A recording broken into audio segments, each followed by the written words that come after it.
Sandusky 52. Bellevue the winner over Upper Sandusky. This will make Willard fans happy as well. Tiffin Columbian 53, Norwalk 44.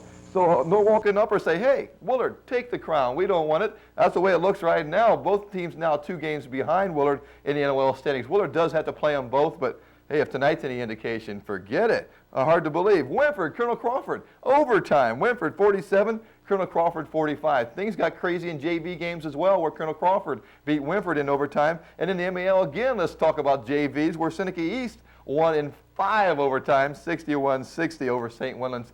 Crazy night, folks. We're going to have some crazy stuff for you, I'm sure. But first, you got to thank the people at Pizza Hut. That's Pizza Hut at Bucyrus, Marion, Mansfield, Upper Sandusky, and Guyan, because they make portions of tonight's show possible, as do the people at Heartland. Now, it's Heartland located at 1170 West Mansfield Street. At Heartland, they carry enough to make you feel at home. Stay with us. Hard to tell what's coming up, but we'll be right back.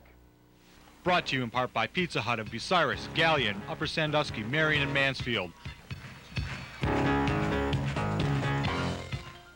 As I said, the Gremlins have attacked tonight. It's even struck our equipment as the guys right now are working on putting the scores back on the scoreboard, which we lost. So I'll run them down real quick. As I say, we gave you all the NOL scores. In the NCC, Buckeye Central and Riverdale were postponed.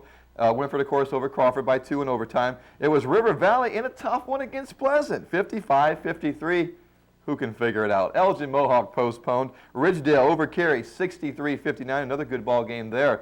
Big ball game in the Mid-Ohio Conference. In fact, probably the league championship game tonight. It was Highland beating Ontario 69-65. So let's give the crown to Highland on the basis of that win right there. Mount Gilead over Crestline 96-76. Bulldogs finally scored quite a few points, but still having a little trouble on defense.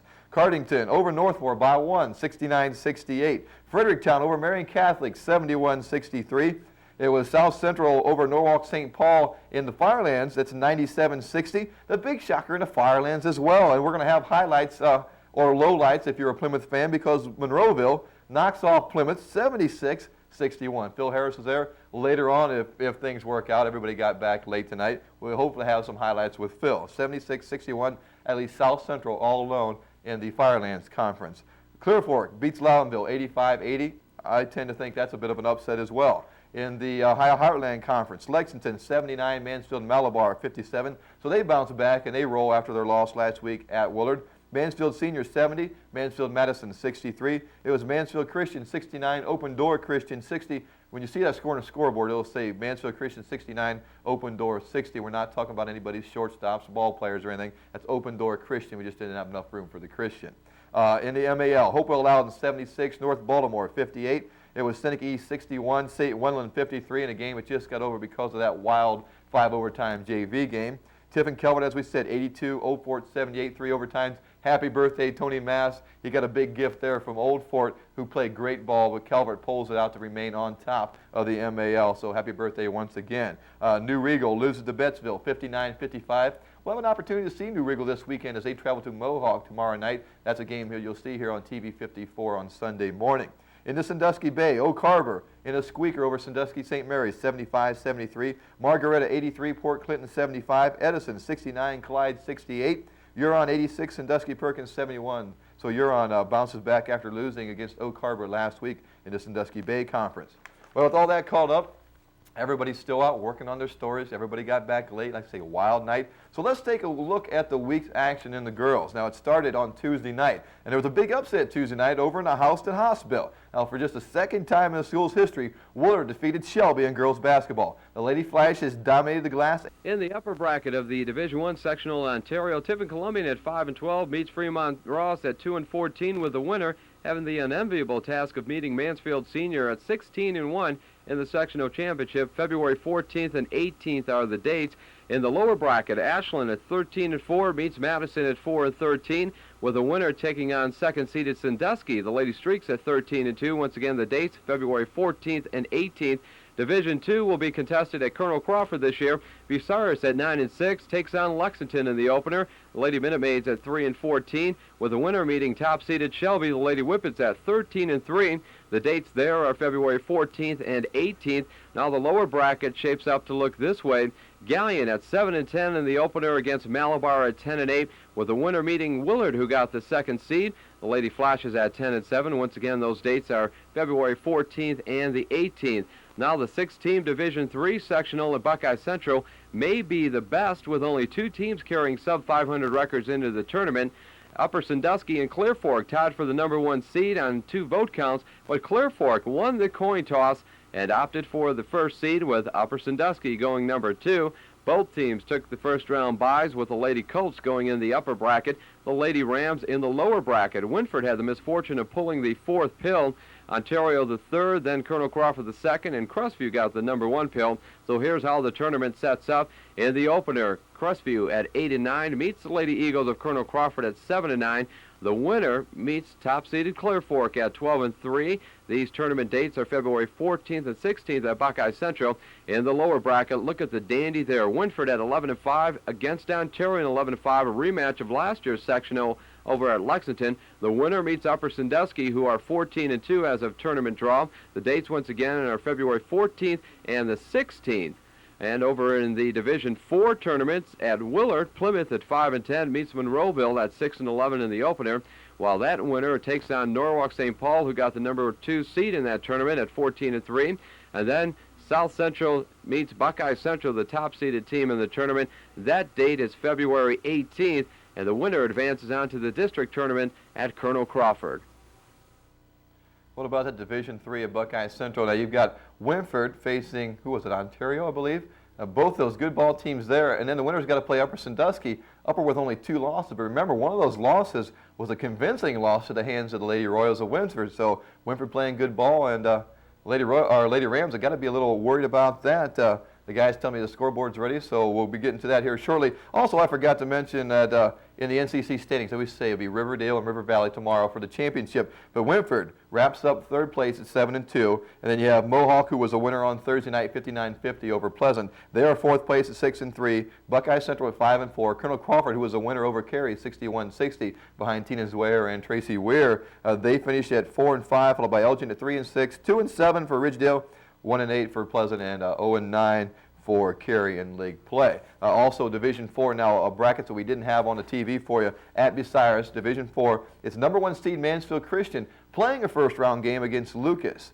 A bit of an interesting matchup there. Lucas beat Christian earlier in the season. The winner will face Old Fort, who had the number 1 pill and ends up getting the bye in that bracket there. So Mansfield Christian against Lucas on the 14th at 6:30. The winner faces Old Fort on the 18th at 6:30. The winner there moves on to Colonel Crawford districts. In the bottom bracket at Bucyrus is Tiffin Calvert against Crestline. And a good matchup there. A couple of ball teams that are pretty evenly matched, despite the fact that Calvert has a 7-11 record coming in compared to Crestline's 1-15 mark. The winner of that contest will face Mansfield St. Pete's. We'll have to turn it up a notch or two to take out St. Pete's, who's a number 2 seed. That game is on the 18th at 8:30, and there again, the winner moves on to the Colonel Crawford district.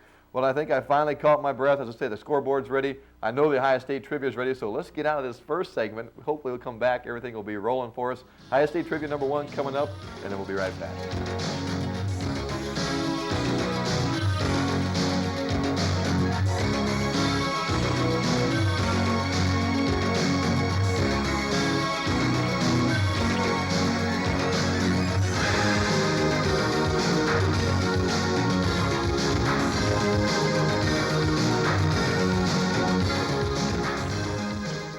For a new car.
Ohio State, in fact, had won 5 times in a row leading to Wednesday's night debacle.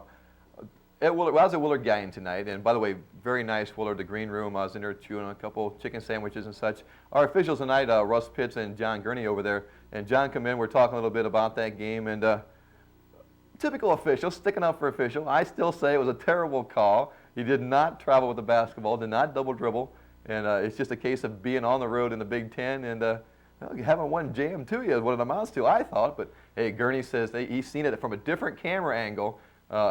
Maybe the officials, the official network of the officials, I don't know. But anyway, I never seen it. He says it was a good call. So John's the official. He's going to be officiating in the state. He must be right. So we'll say it was a good call for him only. I still say it was a bad call. Well, tonight, in the NOL, while we're talking about the NOL and Willard, of course, Willard, a big winner, 76-52. We'll talk about them a little later in the show. Upper Sandusky loses to Bellevue 73-52, and Tiffin-Columbia beats Norwalk 53-44. Not it's surprising, but if you look back to December 16th, the precedent was set. Upper Sandusky blasted Bellevue, so the precedent wasn't set there. But when Norwalk played Tiffin at Tiffin, it was Norwalk 63, Tiffin 61. So Columbia showed signs to the Truckers that they could play that night. So maybe I shouldn't be so surprised at that score, but still, I know the people at Willard like it. But then Bucyrus played Shelby that night at Shelby without Scott Blamer, who had forgot his warm-up pants and had to set as a penalty. Coach Downspell in his first year wants to make sure that hey, things go the way they're supposed to go. So he sat that one. As it worked out, it was a 71-68 triple overtime loss to the Whippets at Shelby. So this time around, a lot of people think, hey, Bucyrus, they've got their stuff together. Scott Blamer will remember his sweats, and they should beat Shelby at home. Well, it didn't happen. 71-69. Almost 71-68 like last time, so the score is about the same, just 1 point difference, and the winner stays the same, only this time it was in regulation. Joe Blystone joins me now, and Joe was at that game tonight, and personally I'm a little surprised. Nothing against the Shelby program. I know very good ball teams, some good talent, but I, for one, was one of those that thought that Bucyrus at home with Blamer would beat Shelby. Well, what happened, Scott Blamer was very effective early and didn't get a whole lot of help in the first half. Really didn't get any help until he fouled out of the ball game in the fourth quarter, and then people started to pick up the slack. Derek Rickenbaugh and Matt Caldwell really picked it up in the fourth quarter. But early on, when Blamer was doing the job inside, he got no help inside, and Shelby got a lead and kept extending it until it was about 13 points in the fourth, and too much for Bucyrus' comeback. Apparently they did a nice job coming back over to within 2, but 13 points in the fourth quarter would make things a bit tough. Well, before we talk more about it, let's go to highlights, and then we'll chit-chat a little. Okay. Well, Shelby jumps out to a quick 6-2 lead. Brad.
Basketball factories there, and look for more big things from Lee and Brewster as the season and seasons progress. Well, let's look now at the NCC rural league that they are. 2 postponements tonight: Buckeye Central at Riverdale and Elgin at Mohawk. That Elgin Mohawk game will be made up the 14th, by the way.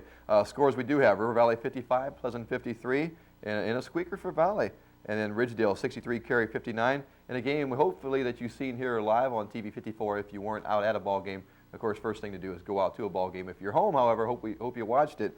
And it was a great one. Overtime. Wynford 47, Colonel Crawford 45. Tony Santana called the action. Tony's with me now, and what a great game. Oh, it sure was the best game I've done this season. It was a battle between the top offensive team and the second best defensive team in the North Central Conference. By the way, that Buckeye Central Riverdale game I think is going to be made up Friday, February 17th. So mark that on your calendar for Buckeye Central fans. But back to Wynford and Colonel Crawford. You know, Colonel Crawford came out with a real nice game plan. They went to a box of 1 on Mike McGuire and slowed him down quite a bit. Mac averaging 28 points going into the ball game. Wound up with only 12 going in. He needed 10 to surpass Phil Gebhardt. He did get that. We'll talk about that in just a little bit. But what they did was they put a box of 1 on him, and then every time he would get the ball, they double team him. So it really kind of frustrated him. And Colonel Crawford jumped out to a 16-6 lead. Wynford came back, and there were like 22 ties and lead changes in this ballgame. That's how close it was. It was just a fantastic ballgame. You know, Wynford going in, they needed a victory to assure their 3rd consecutive North Central Conference Championship. They can win it outright next week at River Valley. But let's go to the highlights and just show you what happened. And it's late in the ballgame, as I said, and many lead changes. Here is the magic moment for Mike McGuire, and it comes at the free throw line, his 10th point of the ballgame. That gives him 1,342 in his career, surpassing Phil Gebhardt, who set the record last year. Mac missed the 2nd one, and at that time it was 40-37 in favor of the Royals. Back come the Eagles, though, and Greg Dyer will hit a jumper from 18. That made it 41-40, the 16th tie or lead change of the ball game. Now Rodney Noblet will answer back the other way from the left corner with 25 seconds left, 42-41 Wynford.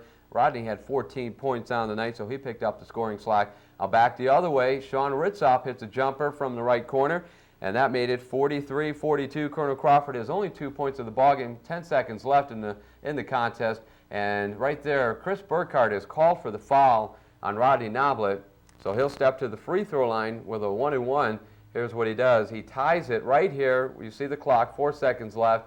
He makes that one, but the second attempt, and Wynford did really poor tonight from the free throw line, but he'll miss the second attempt, so we will go into overtime. Colonel Crawford will get a last shot off here from half court, but it doesn't go anywhere as Ritzop will hit the glass, and that's about it. Top of the backboard.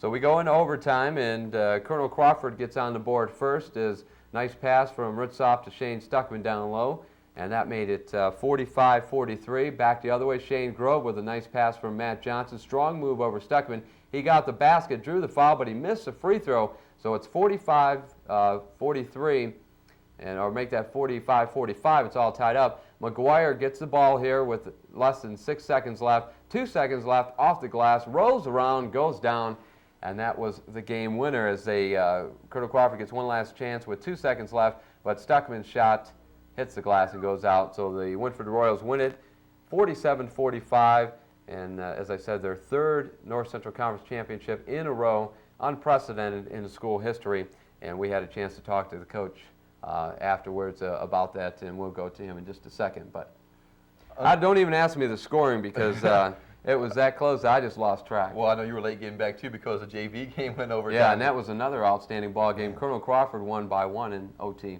Man, uncharacteristic of the Royals missing those free throws. That's been their And you know, that's one of the things that we were talking about during the ball game. Jim and I, Jim Bauer, we called the game, and that's one of the things they take pride in, as being very good at the free throw line, and they missed quite a few tonight. But they were going into the Eagles' nest, and if anybody's ever played at Colonel Crawford, shooting into the Eagles' nest can be tough. And I asked McGuire after the game, I said, well, you know, because he really struggled from the free throw line. As a matter of fact, they had a chance to ice it. Both teams had a chance to ice it from the free throw line. They both missed. But he said he felt, you know, his release was there, but they just weren't falling for him. It looked like he might have been beat up a little bit. Ritzau was on him like fur on a bear. Ritzop and also Travis Koshnik Really did a tough nice job. I heard on the radio that Koshnik fouled out. That'd be a tough job trying to cover Mike. It sure is. And a tough job getting Mike the ball there at the end. You want to get it to your money man, but well, hard to get it to him. One of the things Coach Sheldon talks about in the interview was that was not their set play. And as a matter of fact, let's just go to the interview and hear what he has to say. We had to regain our composure. We lost our composure a little bit in the first quarter, and got behind. And the thing that Dave's kid did a nice job of doing is when we made the runs at them to catch them and go ahead, they stayed, and they didn't get out of their routine. Stuckman played very well. Ted had a good ball game tonight. But I was just concerned because I didn't think we executed real well, but, you know, Fro's kids played well. Yeah, and a little bit of troubles from the free throw line there late in the ball game, shooting into their Eagles' nest. But it came down to the fact that you had the ball and got it in the hands of the money man, and Matt came through. Yeah, that was definitely not our set play. What we wanted to do was run Rodney off a screen on the baseline and get Shane out in isolation, and we were going to kick it indoors to Shane because at that time the worst we felt we could do was tie because the score was tied. and I wanted Mac to play the point, but he got it back on a handoff and got bumped a little bit, and just made a good move. And he didn't shoot it real well tonight, but he shot the game winner and made us league champs. That's what we came over here to do. That's right. They had their opportunities at the line to win it, and didn't do it. And we had an opportunity or two and didn't do it. And then they went to the money man in the last possession, and we got it done. And we go home and lose. Yeah, but you got to be awful proud of your team, though. I think they gave 110% tonight, and even though they had an L, I think this will help them come toward tournament time. Yeah, no question. I'm as proud as you can be when you lose the game. That's no fun, but our kids did exactly what we want to do. You can't turnovers and a missed shot and those kinds of things are part of the game. But as far as what we wanted to do, we did it very, very well, and we just go on from.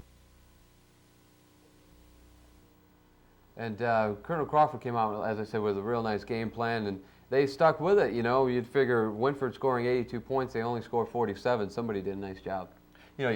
Every year, I say Dave Freilich is, well, in my estimation, the area's best. Now, sometimes a hard guy to talk to, but just a tremendous coach, and he gets so much out of, I won't say so little because there's some good kids out there, but he just constantly surprises you. You don't know what he's going to come up with next. There again, the case tonight. Well, with a 9-9 record, that's pretty deceiving because you've done a couple of tough ball games that they've lost. River Valley, they lose by 2 down there, or was it 1? And one on a tough call. Yeah, and they lost quite a few. Riverdale, they lose by 2 on the road, so they've lost some room. 2 to Buckeye. 2 to Buckeye twice. Closing moments both times there. So deceiving 9-9 record, but I think Rob Sheldon did a real nice job tonight too, because to get his kids to play that style of ball and still come out victoriously, because anybody else, it may have been Colonel Crawford's ball game. Well, you always hear about the Rob Sheldons and the Bob Haas of the world because they're always winning every year. Great talent, great tradition. So. But it takes a good mind to work with that talent. No doubt. Not by no means do I say anything. But I agree with that. I think Dave Freilich does a tremendous job over there, and I think they may be one of the sleeper teams in the tournaments. Last year, of course, they made it all the way to district semis, and they nearly knocked off Huron with the same style of a basketball game that we saw tonight at their place against Wynford. And who knows what's going to happen tournament time. A lot of people talk about tournament time, so Wynford's got an easy way into the districts because you're looking at Ontario and Wynford as probable seeds this Sunday. They will be number 1 and 2. And you've got Mohawk, Crawford, Crestline, and Clear Fork. Clear Fork. There you go. None of them with very good records, with the exception of Crawford. But I tell you what, if Crawford gets in the same bracket, they can take Wynford or Ontario. Well, I know one thing. I don't think the Royals want to play them a third time. No way. Well, thanks, Tony. All right. Great game, and I'm sure it was a thrill for you. It'll be on again tomorrow. Tomorrow morning. 9 a.m. 9 a.m. I'm going to watch it. I hope you do. Okay. Well, all thanks a right. lot. We'll see. High State Trivia number 3 coming up, and then Rusty Smith will join me. We'll talk about the Gallion Willard game.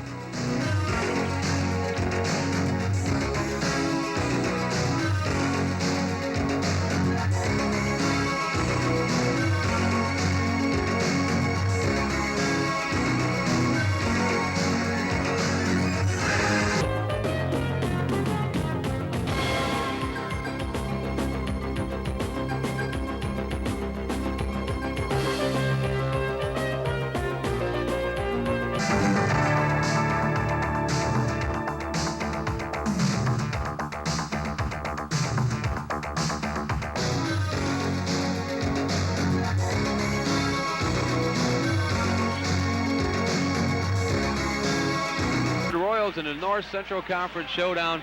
Jim, earlier this week, I talked to both coaches, and both seem to agree, along with myself, that the start of the ball game is going to be key for both teams. What are your thoughts? I think that's true, Tony. I think for Colonel Crawford to be successful to begin with, they've got to break the full court pressure of the Royals. And I think they also have to shoot well. At times this year, their shooting's been off a little bit, but they certainly have improved since the Christmas season.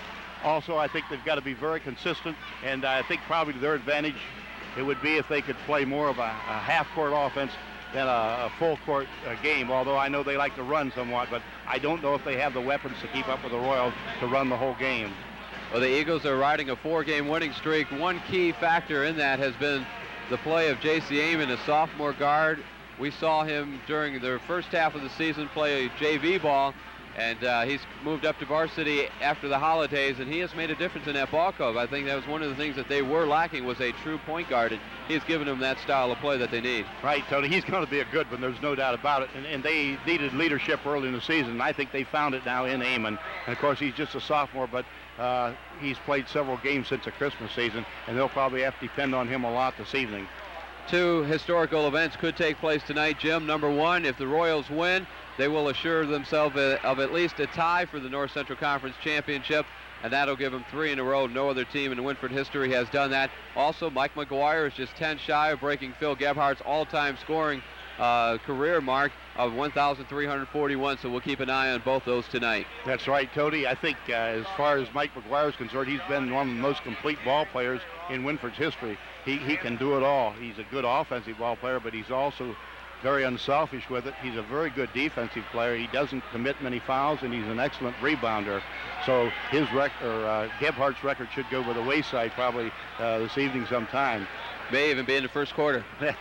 Could very well be. As evidence, we saw that Buckeye Central game where they set the school record of 119 points, and Mac had 45, which is a single game record, eclipsing the old mark set by Greg Schiffer back in 1969.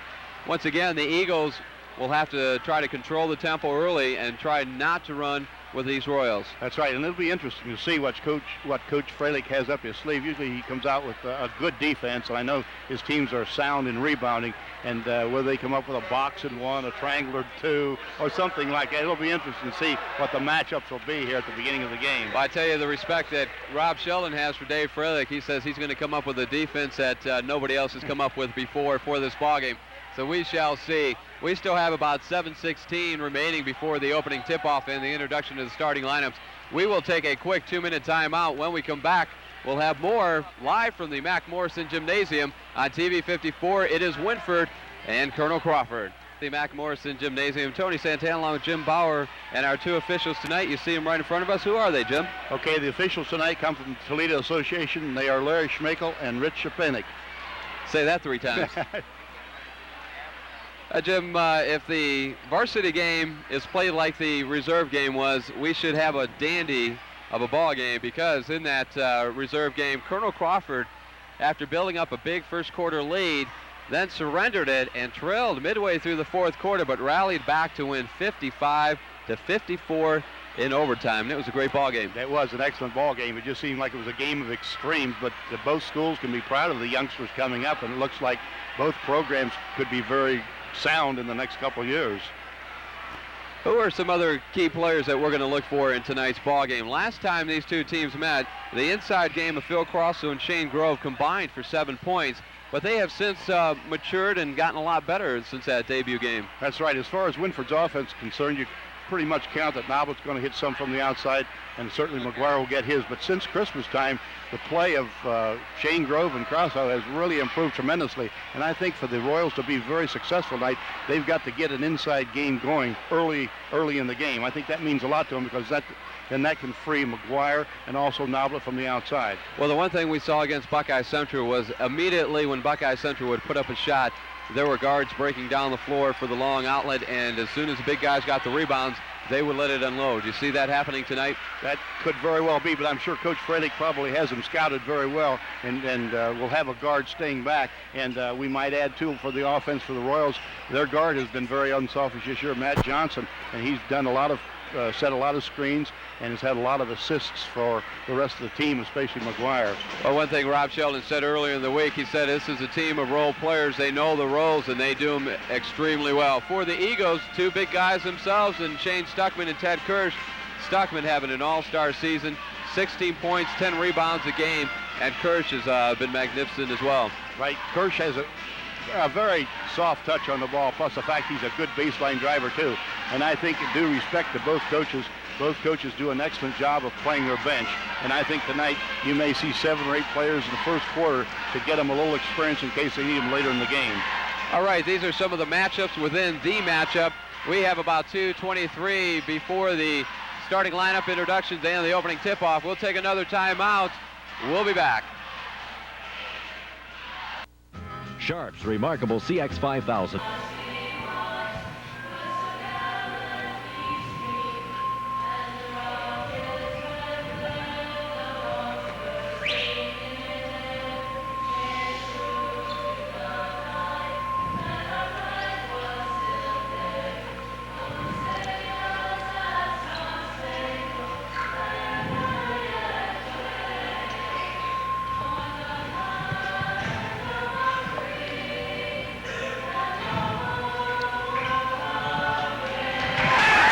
Once again, that ensemble just does a terrific job of doing the singing the national anthem here at the Mac Morrison Gymnasium.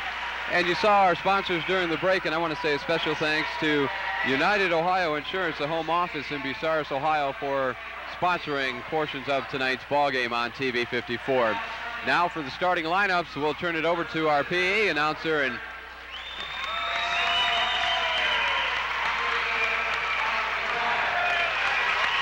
there's Mike McGuire. Mac averaging 28 points a game.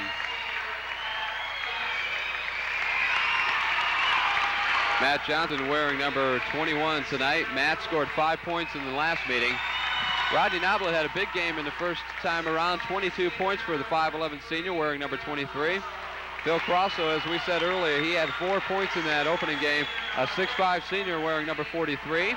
And shaneGrove, number 54, a 6'2 senior, had 3 points.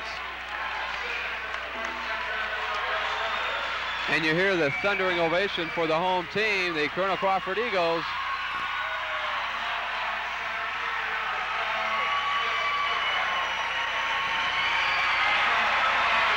Number 12, Chris Burkhart, a 5'7 junior, had 11 points in the first meeting. Ken Dyer, a 5'11 junior, number 30, had 7 points. Travis Koshnick, number 24, is a 6'3 junior. And of course, Ted Kirsch and Shane Stuckman. Stuckman 13 points, Kirsch 19 points in the first meeting. Jim, I think Dave Freilich has already thrown me off a little bit with a different lineup than what I expected. I think he's trying to get his best ball handlers in here to begin with, which is probably a good move on his part. Again, we may look around here. It may be cold outside, Tony, but it's warm in here. We have SRO, again, standing room only. And if our cameraman can swing to the right and take a look at that Eagles nest, and that is going to be a tough place to shoot free throws at the end of the ball game, and we saw that was evident in the JV game. Well, let's get back to center court, and at center court is Ted Kirsch along with Phil Crosso. We are set to get underway. A couple of key elements on tap for tonight. Tip is controlled by the Royals into the hands of Matt Johnson. They're looking at a box and one, it looks like, Jim. Right, Koshnick is on McGuire. Probably try to deny him the ball all the way. Johnson at the point. Looks inside to Crosso. Over Kirsch, it isn't there. McGuire with a rebound. Triple team, loses the ball. And it's chased down by Crosso. There's McGuire from the baseline. Off the mark, Stuckman with a rebound. And then we got a foul on shaneGrove.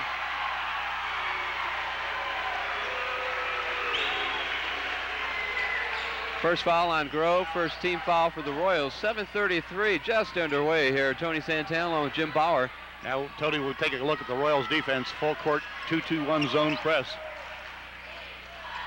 See how the Eagles handle it. They've got Koshnick to Kirsch right in front of us. Double teamed into the hands of Ken Dyer. Kirsch being guarded by McGuire. Kirsch is freed up for three, and he buries it. No, they're going to say it was two. So Ted Kirsch with his first two-pointer of the ball game, and the Eagles go on top by 2. Looks like the Eagles are going to come out with a straight man-to-man defense now. Probably drop back and play a box and one. Or maybe a triangle and 2. Burkhart's trying to emphasize Noblet. McGuire inside to Grover. He misses, blocked by Stuckman. Great defense by Shane, denied him twice. Now the Eagles on the run. Kirsch off the mark. Grover with a rebound into the hands of McGuire. Now the Royals on the run. Mack coast to coast, off the glass isn't there, but Matt Johnson with a stick back. Matt Johnson being very alert that time. Got the rebound, put it right back in again.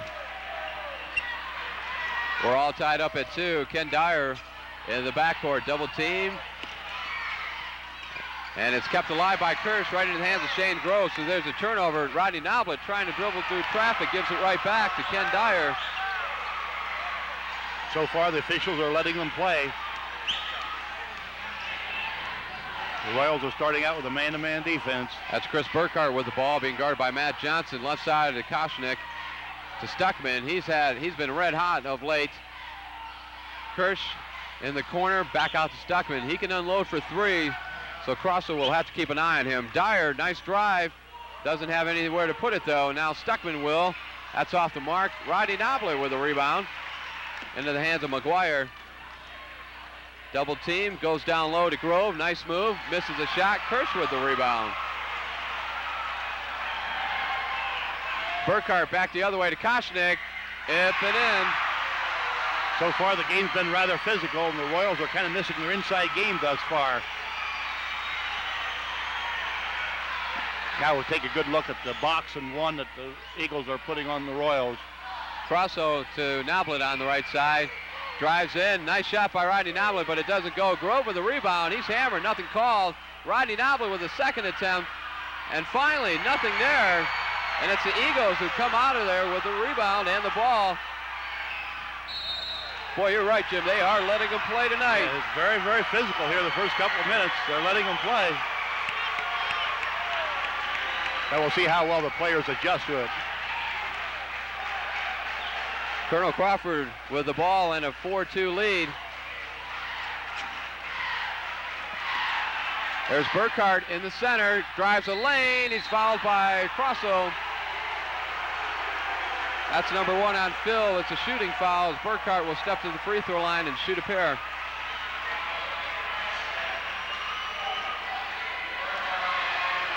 Well, Tony, so far the Eagles have done a pretty good job of controlling the ball. I think they realize that probably they can't go coast to coast with the Royals, but they've been taking their time, been very patient with it.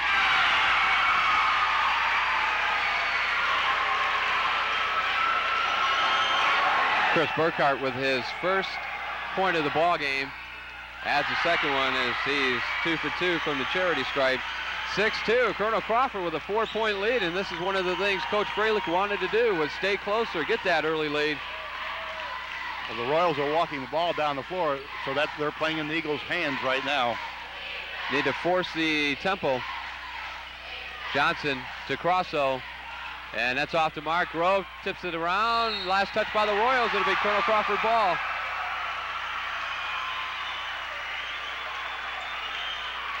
Now we get another good look at the Royals press here. The 2-2-1 containment type. Stuckman. That's the advantage of having big guys that can handle the ball. Now Burkhart spots a lane, puts it up. It doesn't go, and Crosso went above the cylinder to grab that one out. Now Rodney Noblet back the other way. The Royals are pushing it up the floor. Misses a shot. Stuckman and Noblet, it's tied up. And according to the possession arrow, it'll go back to Colonel Crawford. Now Ray Greenick's going to come off the bench for Rob Sheldon as Phil Crosso has a seat.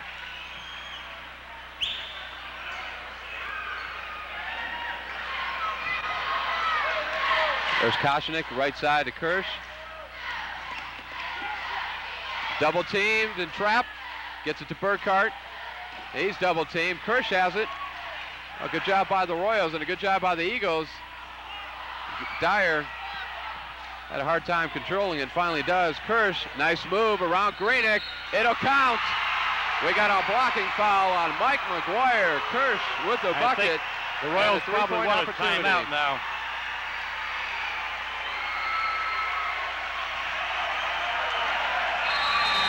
They call it. Rob Sheldon is not too happy with the official. We've got a timeout on the floor. 3:42 remaining in the first quarter. Colonel Crawford with a 6-point lead, a chance to make it 7 when we return. Ted Kirsch will be at the free throw line shooting 1. From start to finish, J&F Construction can handle all. 9-2. Crawford with a 7-point lead as Kirsch converts on the 3. We got a foul on Burkhart as they double team McGuire in the right corner. Very low scoring contest, Tony, and of course the lower the score, the more it will favor the Eagles this evening. Now Sean Ritzoff will come in and give Koshnick a break, and he'll pick up McGuire. Substitutions for the Royals. Coming in, Phil Crosso along with Rob Gregory, Matt Johnson, and Ray Greenick come out. That means McGuire will probably move to the point. Jim, I don't know what the confusion is and what Coach Freilich is talking to the official about. I don't know, unless he tested the foul there. Yeah, we'll see now what happens to set up their offense. They'll either put McGuire or Noblet out in the point. Looks like Rodney's going to handle the chores, being guarded by Dyer. They're kind of double teaming McGuire tonight now. There's 2 men on him. You can get a good shot of it. There's Gregory. He's open. He likes to unload. He does, but it's off the mark, and Kirsch with the rebound. The rest of the Royals tonight are going to have to pick up some of the slack from McGuire. It is a 9-2 ball game. Colonel Crawford in front by 7. They have the ball. Kirsch in the corner being guarded by Grove to Ritzoff along the baseline. Crossell picks him up. Now Stuckman for 3, off the mark. McGuire with the rebound. He'll push it up the floor himself. And Dyer picks him up. And he's double teamed. There's Grove all alone in the lane, but he misses the shot, and Ted Kirsch with the rebound. Now Burkhart to Kirsch for 3. Count it!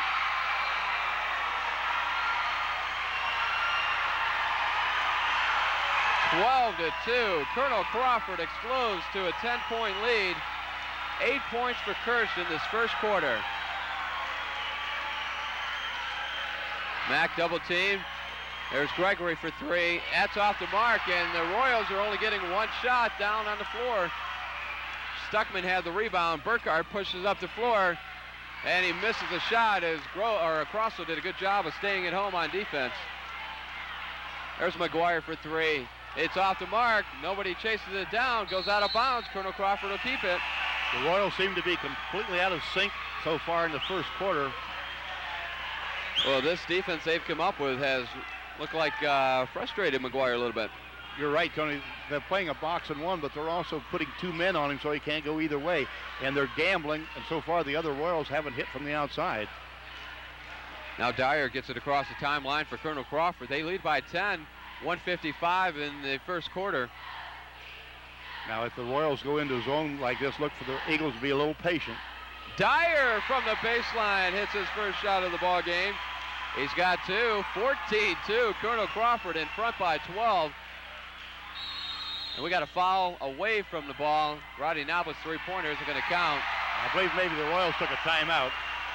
And they do. Second one of the quarter. 1:36 to go in the first quarter. It is Colonel Crawford 14, Wynford 2. Jim and I will be back. Unbeatable prices, unbeatable service at Unbeatable Bills TV and Appliance. Hi, I'm Jerry. Come in and see our complete line of RCA stereo color TVs like this 26-inch diagonal color TV with stereo sound, swivel cabinet, and digital remote control. It was $949. Well, Jim, we talked about the early starts, and it's certainly proven true here with Colonel Crawford opening up a 14-2 lead. Right, I think that was a good move on Coach Fredick. I think he started some of his best ball handlers, and so far they have not had any trouble at all with the Royals press. Of course, the Royals cannot put the press on very much because they're not hitting the hoop. I think they only need 1 bucket here in the first quarter. And that basket came from Johnson, who is back in the ballgame for Rob Gregory. So on the floor right now for the Royals, it is Johnson, Noblet, Crosso, McGuire, and Grove. And Johnson finds an opening in the lane, puts it up for 2 more. This is what the Royals will have to do to get back into the game, get scoring from other people, because the Eagles are doing a good job on McGuire. 12-4, Colonel Crawford with the lead and the ball. Ritzoff, number 42, in the middle to Burkhart. He's going to get called for the over and back. Good job by the official to spot that. That time the Royals' pressure defense made the Eagles commit a turnover. 1:12 to play in this opening quarter. McGuire being guarded, double teamed. Drives in, puts it up. It's good. Mack with his first 2 points of the ball game, 6-12. 12-6, I should say. Eagles on top by 6. Crossell went for the overplay, and it wasn't there. Kirsch is fouled by Johnson as he puts up the shot and misses it, but he'll go to the line shooting 2. That's number 1 on Matt Johnson. I believe the 3rd team foul on the Royals in this opening quarter.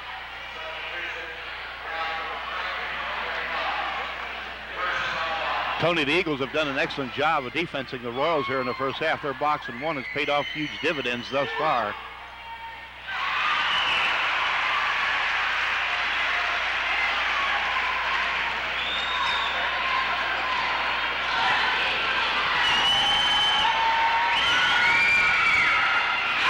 (16-6) as Kirsch gets the pair.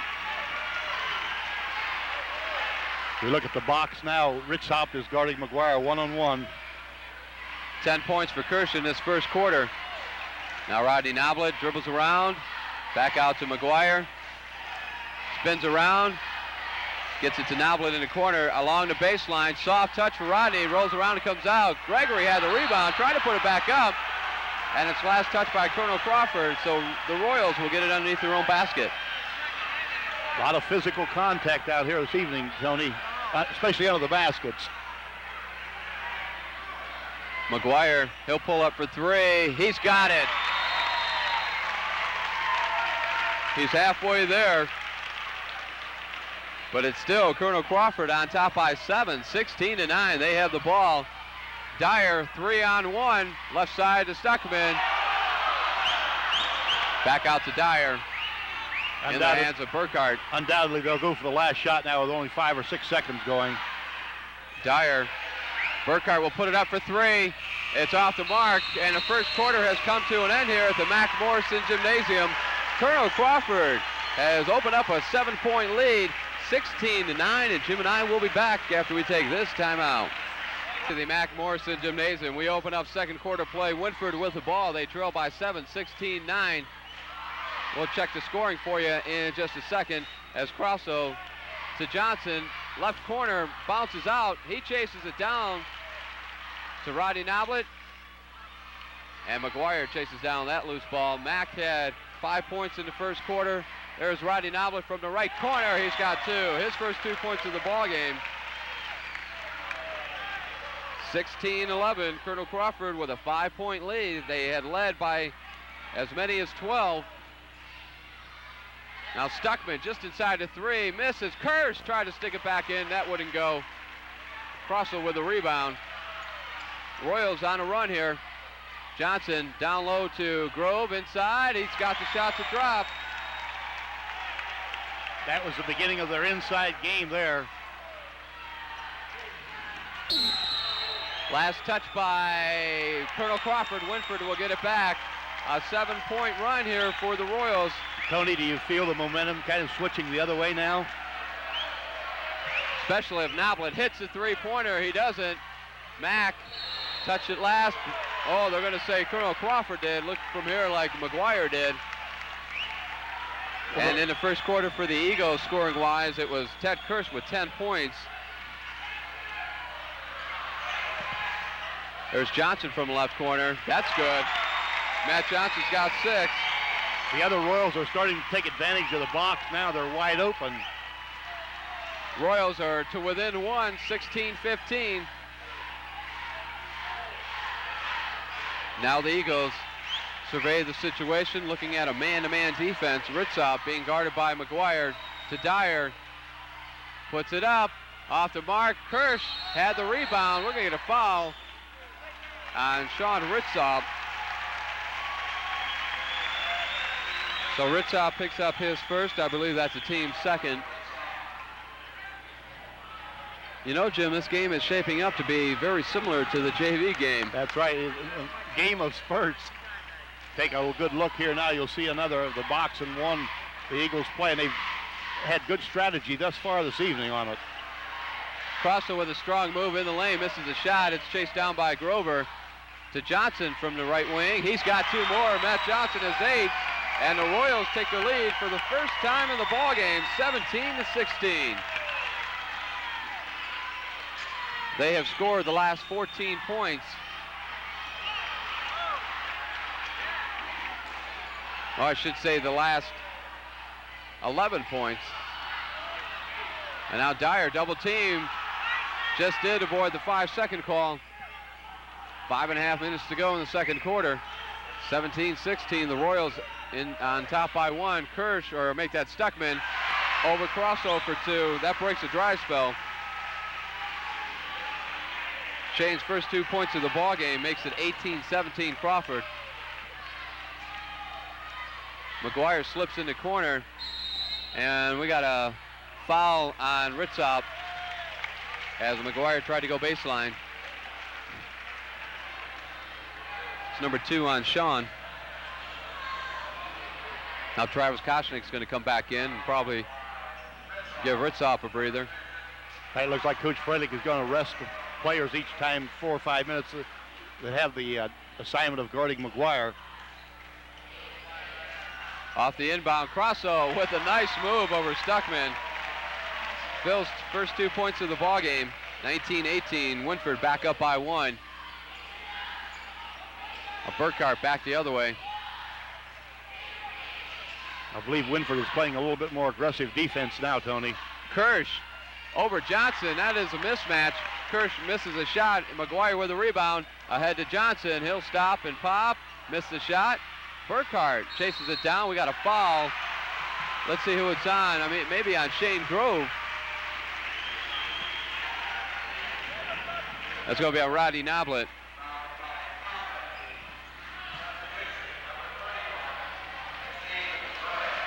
That is the 5th team foul on the Royals, so we're now in the bonus. And Chris Burkhart will step to the free throw line. Chris, 2 points in the first quarter, both coming from the charity stripe. Ken Dyer also had 2, as did Travis Koshnick. And he misses his first attempt. It's Johnson who chases down the loose ball. Steve Gray now in the ball game. Puts it up.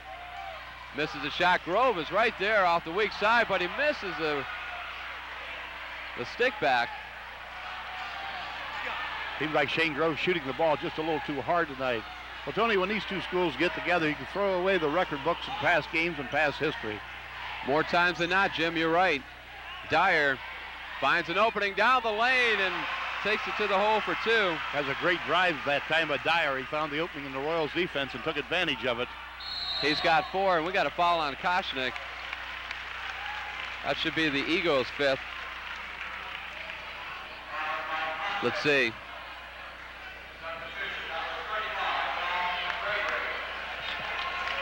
Well, it's only their 4th. I think Coach Sheldon's still trying to find a combination that can hit some from the outside and also can a few from the inside.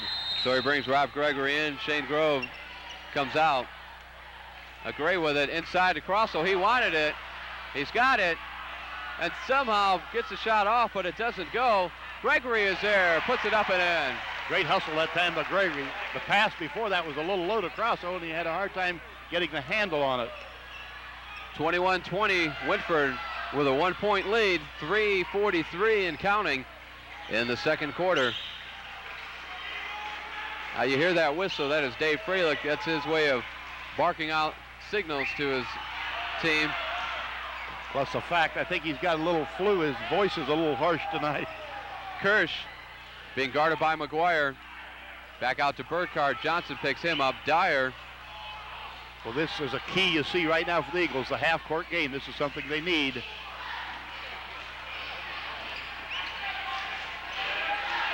Now Burkhart to Stuckman. Colonel Crawford showing good patience. The key will be to get the baskets. Now Burkhart. He's got to, just does release it before the 5-second call. Stuckman. I think the main thing the Royals need to remember is that they're ahead. They don't need to foul here. Smart play by Shane Stuckman. They're playing great defense right now.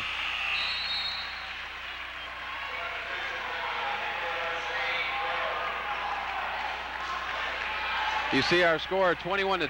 Wynford with a 1-point lead. 2:44 to go in the second quarter. Colonel Crawford with the ball underneath their own basket.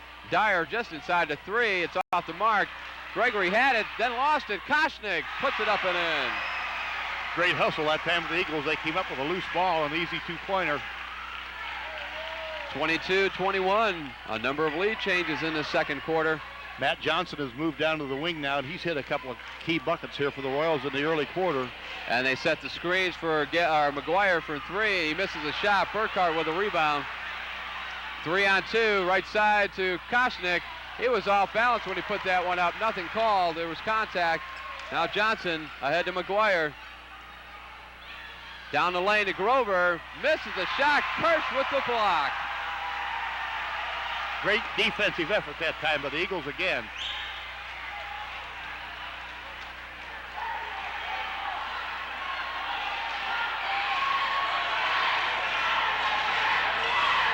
Dyer back out to Kirsch for three. Misses the mark. Koshnik knocked the ball away from McGuire. Offensive foul, the wave off the basket. I think that time he moved right into McGuire. Official was right on the spot there. That's number 2 on Travis Koshnik. That's a 5th team foul, but it is a player control, so there's no free throws involved. Both teams now in the bonus. Phil Crosso and Rodney Noblet up off the Royals bench and back into the ball game. Rob Gregory comes out, as does Steve Gray. 22-21, it is Colonel Crawford with a 1-point lead. Now Johnson inside to Crosso. Off the glass, it's not there. McGuire with a rebound. Oh, and he's blocked by Stuckman twice. And then he got him with the body. That'll put him at the free throw line for 2. Well, Stuckman stayed right with the ball that time. Coach Freilich, I know, thought he had a good block on it. 2 times, Jim. That's right. He wanted the jump ball call. Instead, McGuire is at the free throw line, shooting 2.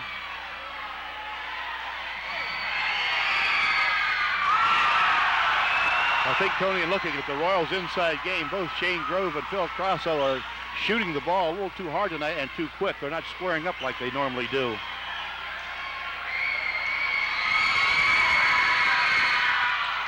Max splits the pair, gives him 6. And we're all tied up at 22.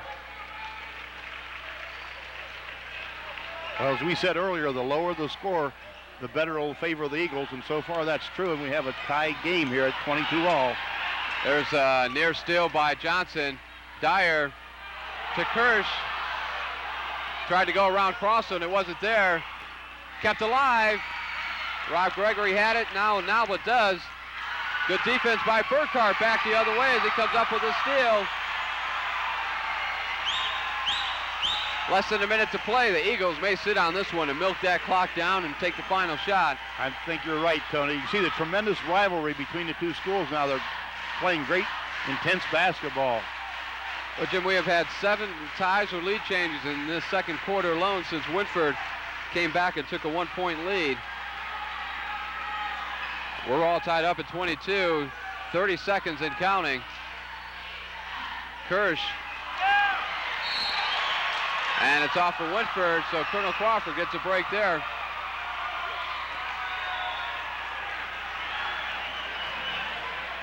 Coach Sheldon thought he had the call that time. He was right in front of it.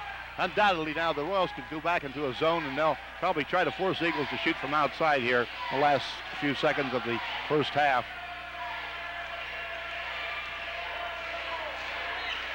I imagine they'll probably want to get it in the hands of, and it was knocked away by Johnson, so no over and back call. They'll probably want to get in the hands of Ted Kirsch or Shane Stuckman. Less than 3. Burkhart puts it up, and he draws a foul on Matt Johnson, and Rob Sheldon is going to get slapped with a tee.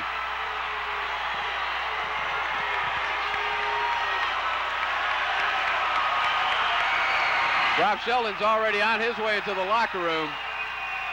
Boy, this could be a big play here. No time on the clock, but we're going to get some free throws here. All the Royals are already in the locker room. I believe that was a technical mistake there, perhaps.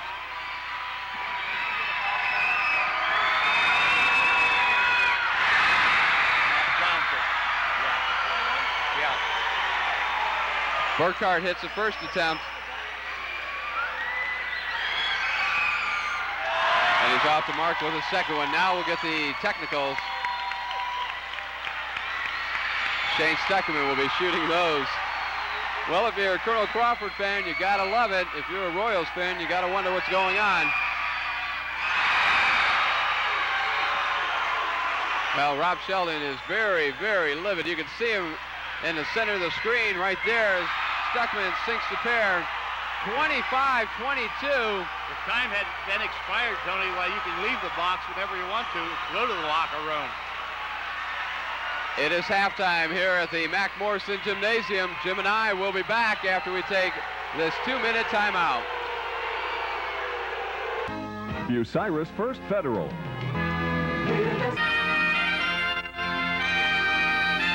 You're watching TV 54, W54 AF Bucyrus. Welcome back to the Mac Morrison Gymnasium. We are live along with Jim Bauer. This is Tony Santana. Good to have you along with us tonight for a special high school event on TV 54. Wynford and Colonel Crawford. Jim, as we begin the second half, I noticed that nobody's in foul trouble. Right, Tony, and I think you'll find that in a low-scoring game like that, and that's good for both schools. And as we said earlier, both teams probably would play 7 or 8 players the first half, and that's exactly true. Well, you know, we talked about J.C. Amon prior to the game, an outstanding sophomore point guard for Colonel Crawford. We haven't even seen him yet. Colonel Crawford with the ball, leading by 3, 25-22 as we open up the second half. Stuckman, he's got it for 2. Coach Fralick might not want to put a young sophomore in a pressure cooker situation like this. Stuckman's got 6. Rodney Noblet pulls up for the jumper. He's got 2. The Royals will be shooting at the open end where the students sit this half. They call it the Eagles' nest here, and it could be awfully tough on opposing teams. 27-24, it is Colonel Crawford with a 3-point lead and the ball. Another player I don't think we've seen yet either is Musselman.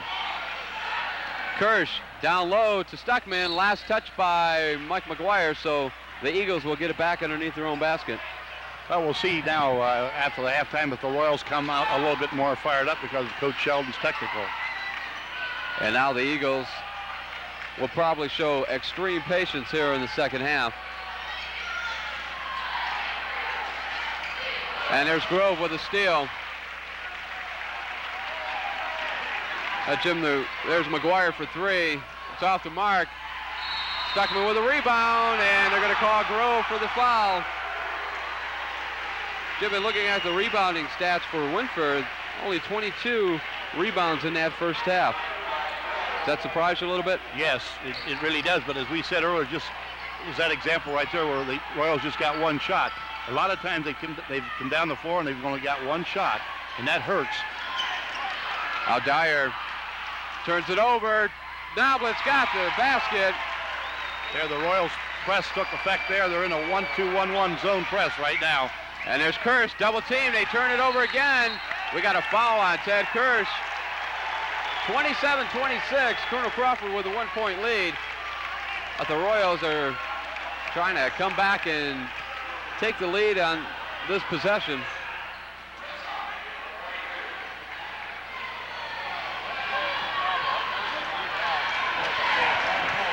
And we got Sean Ritzoff back in the ballgame for Travis Koshnick.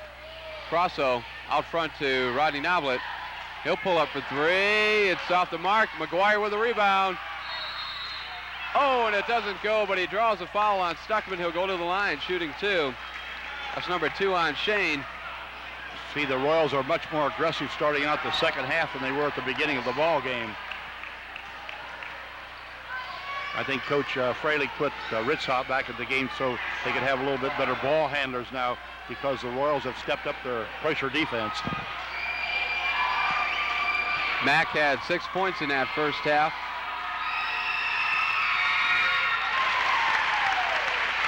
He's the kind of player that can explode and score in bunches, though. We've seen that before.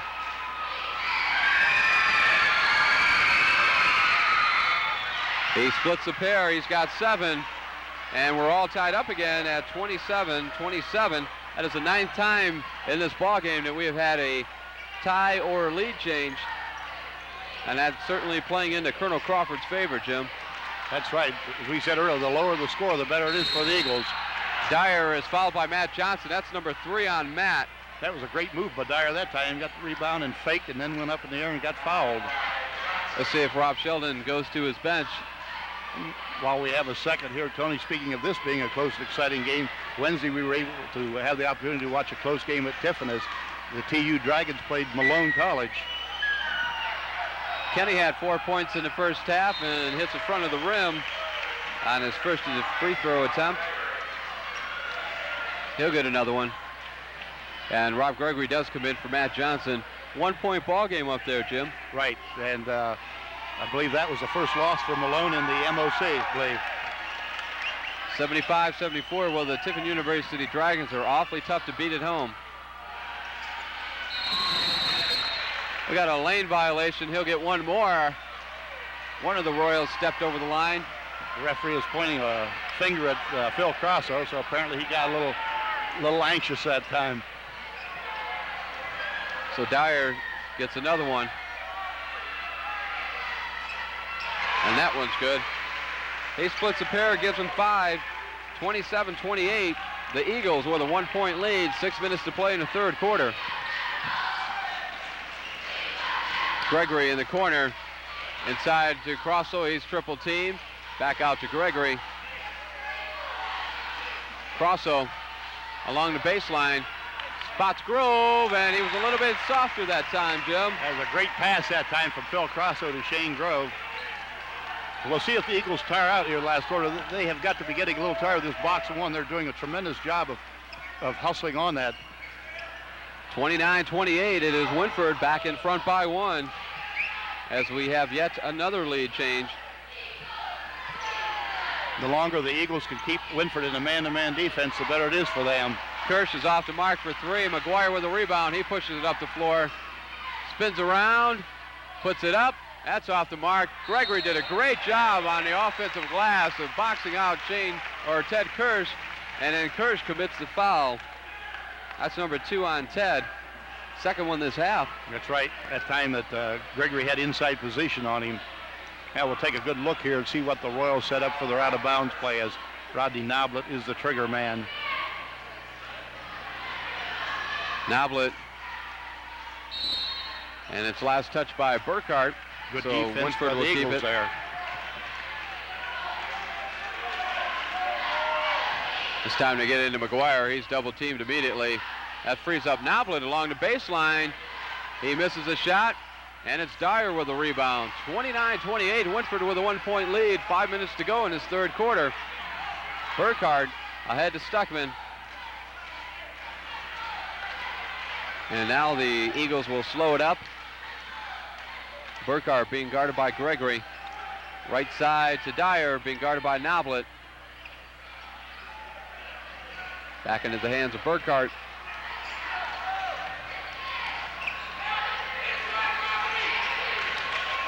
Now we got Grove on Kirsch. And we got a foul away from the ball as the Eagles set up a low pick. I believe it's going to be on Phil Crosso. No, it's going to be on shaneGrove. And that is number 3 on Shane. So Steve Gray will get off the Wynford bench and come in. Eagles did a good job of running their motion offense that time. Very patient. They set picks on the baseline. Let's see what they do on the out of bounds. Ritzoff has to go way out front to Dyer.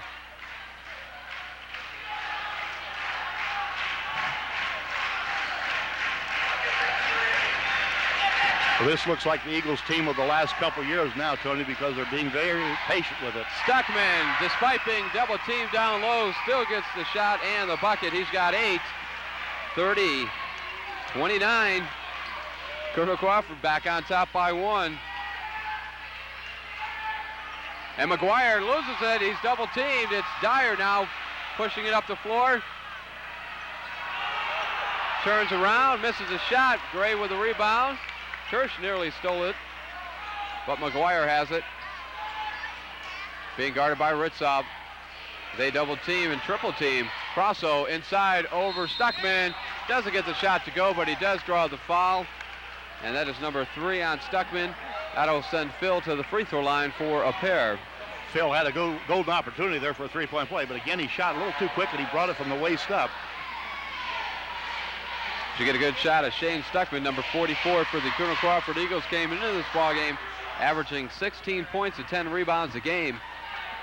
I think what the Royals would like to do if they could, Tony, is to probably try to get a little lead and then try to set back in their zone defense a little bit.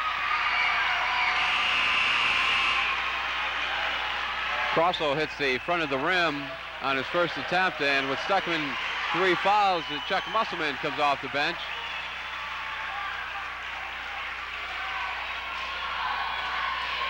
So Phil Crosso looking to tie this ball game up. He misses them both. Still 30-29. Colonel Crawford in front by 1. 3.5 minutes remaining in the third quarter. Burkhart to Dyer.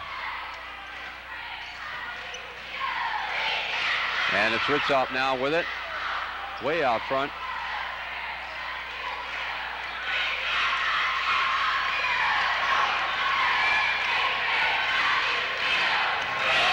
Ritzop to Kirsch. Back to Dyer. Colonel Crawford showing great patience here. Right, they're doing a good job of milking the clock. The important thing is to score off of this kind of game. We saw them do this last year against Huron in the district tournaments and almost pulled that one out. Now Burkhart being guarded by Gray. All they're doing is setting up a double high post with Kirsch and Musselman, and screens and picks all over the place. Motion offense here. Jim, this got to be frustrating for the Royals defensively. Now Burkhart pulls up in the lane, misses a shot. Kirsch with the offensive rebound. That's no good, and Crosso clears it out. Well, he looked deep, but nothing was there. Boy, Coach Freilich certainly hated that because they worked the ball for a minute or two and came up empty-handed. It's what you call a missed opportunity. Now Rodney Albert spins around, puts it up, draws a foul. It'll count. Good big play. Good spin move that time by Naubert as he found an opening in the box zone of the Eagles, and he came in and could make a possible three-point play here. But Jim Rodney's picked up the slack. He's got 6 points in this third quarter. First ball game, he had 22. Well, again, here's another senior, looking for leadership tonight.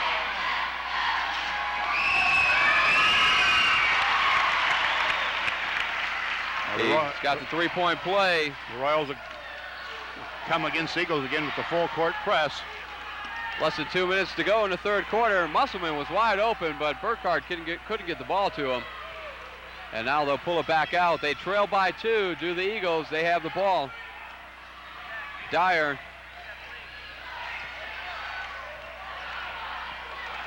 Well, now the Royals have the lead, so if they wanted to, they could drop back just a step or two so the Eagles do not drive on them. Now McGuire guarding Ritzop. He'll pick up Dyer. And a foul out front on Mack. That's his first. This is something I'm sure Coach Sheldon doesn't want when they have the lead. That is to stop the clock and commit a foul.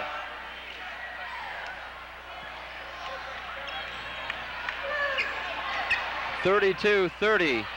1:28 remaining in the third quarter. Musselman with it right in front of us. Gets in the hands of Ritzop. And Coach Freilich wants his kids to dribble the ball, to move it around the floor. Dyer to Ritzop. Gray picked his pocket. McGuire's got it. Oh, behind the back to Gray. The basket's good. Oh, my. Key defensive effort there by Mike McGuire and also helped by Steve Gray. 34-30. The Royals with a 4-point lead. Less than a minute to play.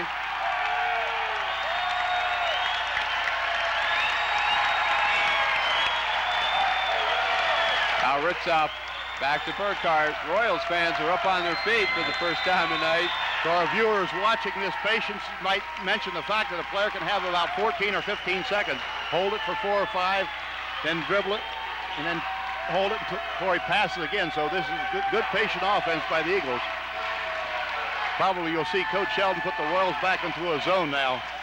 Less than 20 seconds, you're right, Jim. They do drop back. Now they'll match it up. Try to keep Dyer away from the three-point arc, as Ted Kirsch as well. Burkhart to Musselman. The turnaround isn't there. 3 seconds. Crosso unloads, and it goes into the Eagles' nest. But a good quarter for the Wynford Royals as they regain the lead, 34-30. We'll be back with the final 8 minutes of regulation after we take this timeout. 34-30, Colonel Crawford with the ball. They trail by 4. And that was a costly turnover by the Royals at the beginning of the quarter. They didn't hustle over to get the ball out in time.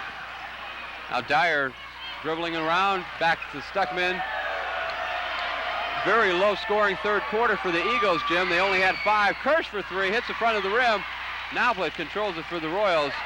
Right, the Eagles are going to have to look for a little bit of offense now. They only scored 5 the third quarter. They only scored 9 the second quarter. So even though they're playing good defense, they need a little offense too. McGuire looks down low to Crosso. He's going to walk with it though. Turn it back over to the Eagles. Yeah, it's a good call to the official that time. Phil was in a little hurry to get to the basket, took that extra step. Again, you'll get a good look at the Royals 1-2-1-1 full court press. And Burkhardt double team to Ritzop, right side to Stuckman. Eagles do a good job of getting it across the timeline. 7 minutes to go in this ball game. Well, usually we see the Royals with a good spurt of their own during the game, but so far tonight we haven't seen that. Kirsch with a nice running jumper along the baseline. His first 2 points since the first quarter.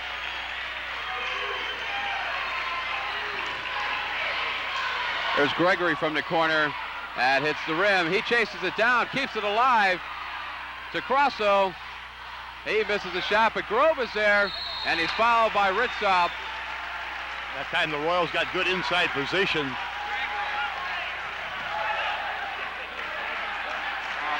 (34-32). shaneGrove at the free throw line, should be shooting 2. Let's see, I'm not sure. That may be 3 or 4 on Ritzop. Well, that was a good foul by Ritzop that time because Grove had the easy 2-pointer. Put him at the line, see if he can make the 2. Royals not really shooting that well from the free throw line tonight, Jim. No, he and Phil are having a tough time underneath, and I think they are their own worst enemies. They shake their heads too much, and they think they can't do it. Well, he splits the pair to make it a 3-point ball game, 35-32. Shane's got 3 points in the ball game. Burkhardt to Dyer. Back in the hands of Kirsch. 35-32. Wynford with a 3-point lead as the clock winds down in the fourth quarter. 6:20 to go.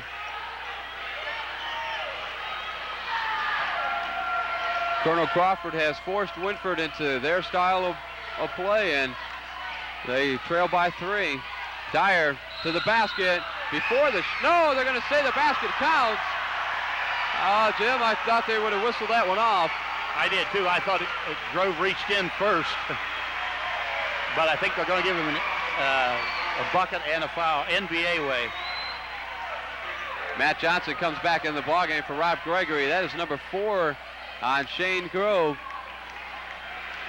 And now Dyer with a chance to tie this ballgame up.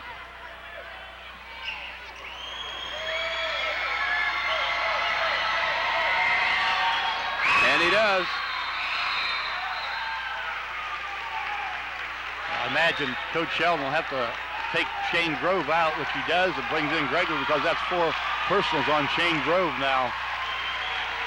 Dyer's got 8 points, and it is the 14th time tonight that this ballgame has either been tied or had a lead change. Rodney Noblet from the left corner. It's off the mark. Kirsch with a rebound. 35-35. This has been a great ball game. Now Burkhardt to Ritzop in the corner. To Dyer. And he'll pull up for the jumper. Misses it. McGuire with a rebound. Now Mack brings it up himself. Into the corner to Rob Gregory. Just inside the 3. Misses the mark. Rodney Noblet with a follow-up. It's there for 2. Rodney's got 11. At that time, he rebounded from the weak side, and that's one of the weaknesses of the box zone. 37-35, loose ball on the floor. Who's going to get it? It's controlled by the Royals. Ahead to McGuire. The basket's there. Great hustle that time by Crosso, and that might be the spark that the Royals need here. Well, he is now tied with Phil Gebhardt. 1,341 career points. Timeout by Colonel Crawford and Dave Freilich. 39-35. It happened at the defensive end as the Royals take a 4-point lead. Jim and I will be back. Unbeatable price. What's unique about Motorist Insurance Professionals? Welcome back to the Mac Morrison Gymnasium. 4:57 remaining on the clock. Along with Jim Bauer, I'm Tony Santana. It's been a great ball game, Jim. How many lead changes is that now? 15 ties and lead changes.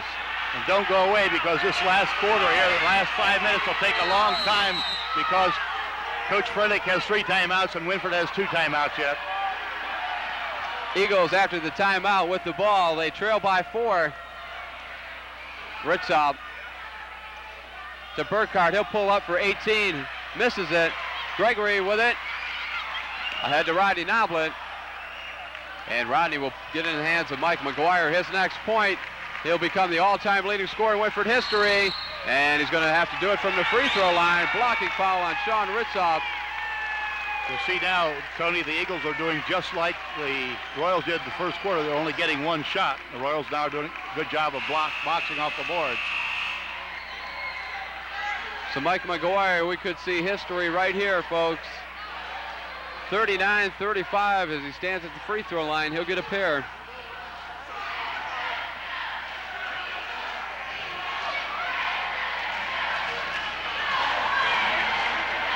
I believe the official said he was fouled before he attempted the shot, so he'll probably just get a 1-and-1. Is that right? Okay, I didn't see that. You're right, Jim. 1-and-1. Shooting into that Eagles nest. Hostile crowd, and McGuire misses it. He's having an off night tonight at the foul line. I think all the Royals are. We talked before the game about that, Jim, shooting into that section of the gymnasium. Yeah, I think the visiting team's wise to take it the first half. Koshnick with a nice move for 2. Travis has got 6, 39-37. Now Matt Johnson with it. And a turnover as he threw it too high for Rodney Noblet. Chance for the Eagles to tie this ball game up. Right. Well, this is just as exciting game for many people as say 100-70, really. It's been a very, very close contest. Well, this is the way I like it, Jim. 2 county rivals battling it out. It has been a great ball game. It'll come down to who makes the fewest mistakes from here on out. 39-37. Burkhardt to Dyer, being guarded by McGuire. He's looking to go inside. He pulls up for the jumper. It's off the mark. Koshnick keeps it alive. Back to Dyer, and they'll reset the offense. That time the Eagles were successful on the offensive boards. Now Stuckman for 3. Hits the rim. It's a long rebound. Koshnick keeps it alive again. Well, he has done a great job tonight, Jim. He has. The Eagles have really had a great game plan this evening. Take nothing away from them. I tell you what, and they've had a lot of things go their way for that to be this successful. And you just saw 2 of them. Dyer, that's no good. McGuire will get the rebound and a foul on Koshnick. That'll put Mack at the free throw line for another 1-and-1. 2:58. Well, we'll see if experience pays off here, Tony, now. Mack's got 9. He needs 1 more to become the all-time leading scorer in Wynford history, and there have been some great scorers down through the years, Jim. You should know that. Yeah, there certainly has been. And of course, the game is so close tonight. This is just one of the sidelights tonight. The game has been so close. There it is. So congratulations to Mike McGuire, his 2nd individual record this year. I think of all the teams that have played Wynford this year, certainly the Eagles have done the best defensive job on them, and certainly on McGuire. Well, he's 18 points below his average, and we've only got 2:58 to play. So you see it on the monitor, the all-time leading scorer in Wynford history. And he misses his 2nd attempt, so Mack is struggling from the free throw line tonight. 40-37, a 3-point Wynford lead. You're right, though, Jim, about that being just a sidelight to this ball game. It has been a great one. Wynford's kind of in the matchup zone right now. Now Burkhardt penetrates, then back to Dyer, to Koshnick. Boy, he thought about pulling the trigger from the corner. Stuckman inside. Nice touch over crossover for 2. Stuckman had a great quick first step that time in the paint, went right up over Crosshow's head. And now the Eagles fans get up on their feet. 40-39. McGuire, we got a foul on Koshnick. That was kind of obvious that time, right in front of the official.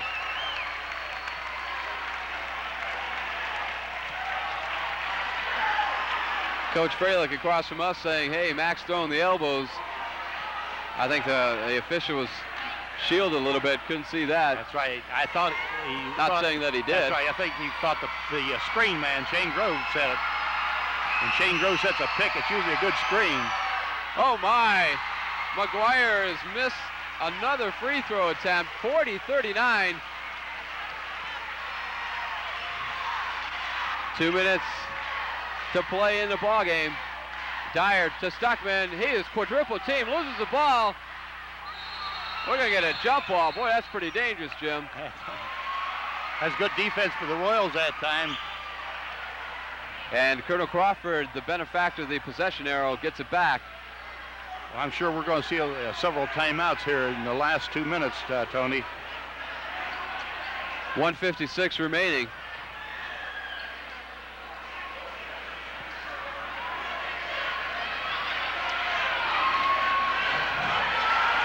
Well, Jim, I know my fouls aren't up to date, and they don't post them here, but it'd be interesting to see how many more the Royals have before the Eagles earn the bonus. Dyer freed up just inside the 3. And a jump ball. This time it'll go back to Wynford. Very unusual situation to see two jump balls like that quick. Both teams are giving it 110%, and regardless of the outcome, I'm sure you'll see the players shake hands and the coaches also after the game is over. I tell you what, these two coaches, Dave Freilich and Rob Sheldon, have nothing but the utmost respect for one another, and this is evident by this ball game. Both fans are up on their feet. We've got 1:52 to play. It is crunch time, as they like to say. Right. Let's see what happens here. If they try to free McGuire for a shot, or if they take their time and maybe handle the ball well like the Eagles did. They could stall it just a little bit here. They've got a 1-point lead. Matt Johnson back out to Rodney Noblet. The Royals might force Eagles to go man-to-man now. I think they have, Jim. And we got a foul on Koshnick. That's number 5. So Travis Koshnick has fouled out of the ball game. And that puts McGuire at the free throw line again. Mack is just 3 for 8. That's well below his average. A subpar performance. He's struggling this evening, but we'll see if experience pays off. I think last year about this time when we did the game here, or early in the season, I guess it was, the Royals made a couple foul shots right at the end. Well, in that ball game, it was the Eagles who had the opportunity to ice the game, but couldn't do it at the free throw line. Well, this is what it's all about. Pressure, pressure, pressure. And you're watching it live on TV 54. 1.5 minutes left in the ball game. And Mack misses another one. Well, you couldn't ask for a better player to have in that situation. That's exactly right. Again, it's tough to shoot at that open end. Dyer. Burkhart. 1:13 and counting. Dyer to Burkhart. Boy, he thought about pulling the trigger from that free throw line. Had some pressure in his face. Burkhart to Stuckman inside. We'll see if the Eagles take a timeout now. They do. They'll probably work for that last shot. We have 1 minute left exactly on the clock. Woodford clinging to a 1-point lead. However, Colonel Crawford has the ball, and we'll be back. Noblet from the corner. It's good with 25 seconds left. Great pressure shot that time by Noblet from the corner, and I think Coach Freilich wants another timeout.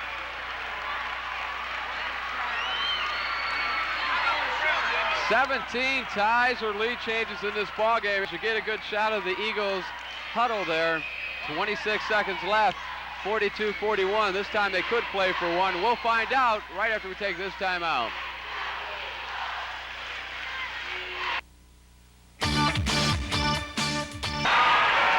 Live from the Mac Morrison Gymnasium, Colonel Crawford better get the ball in. They place it down. Now Ritzoff does to Stuckman. And Burkhardt got away with a walk. We'll see who takes the shot. Probably take it outside when or else move it into Stuckman. Burkhardt, Ritzoff puts it up, and it's good with 10 seconds left in the ball game.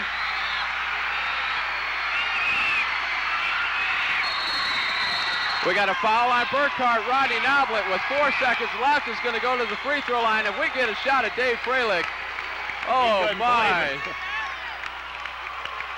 What a ball game, Jim. Coach Freilich couldn't believe that. Well, we'll see, though. It's tough to shoot at this open end of the receiver. We'll see what kind of pressure Rodney Noblet can come up with here. He's got a 1-and-1. He's got to make the first one. And they are going to make a lot of noise over in that Eagles nest.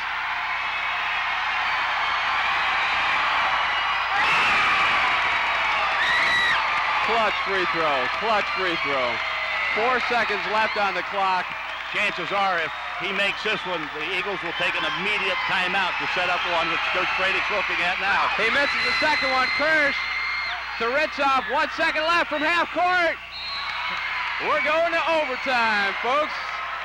Strap on your seatbelts and hang on. 43-43 after regulation. We'll be back. See the best. 3 minutes.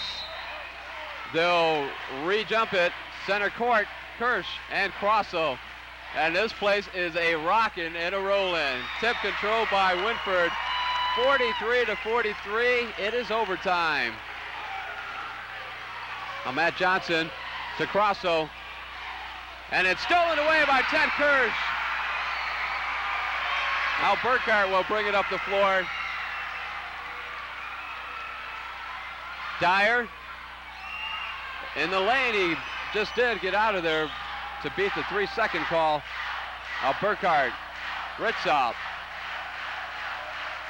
One good thing about the Eagles' offense, with their motion offense, they can hit from inside or outside, and all 5 players that Coach Freilich has in there now can do this. And Dyer, Ritzoff, nice pass down low to Stuckman. He's got the 2.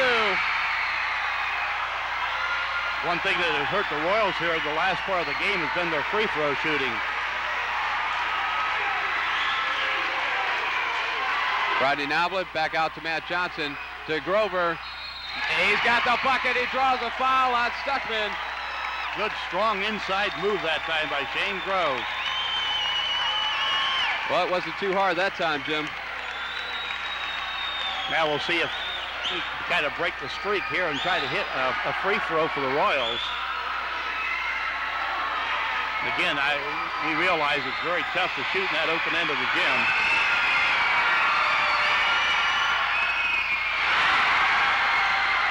You're right, Jim. For a team that prides itself on good free throw shooting, the Royals certainly haven't gotten the job done tonight. 45-45.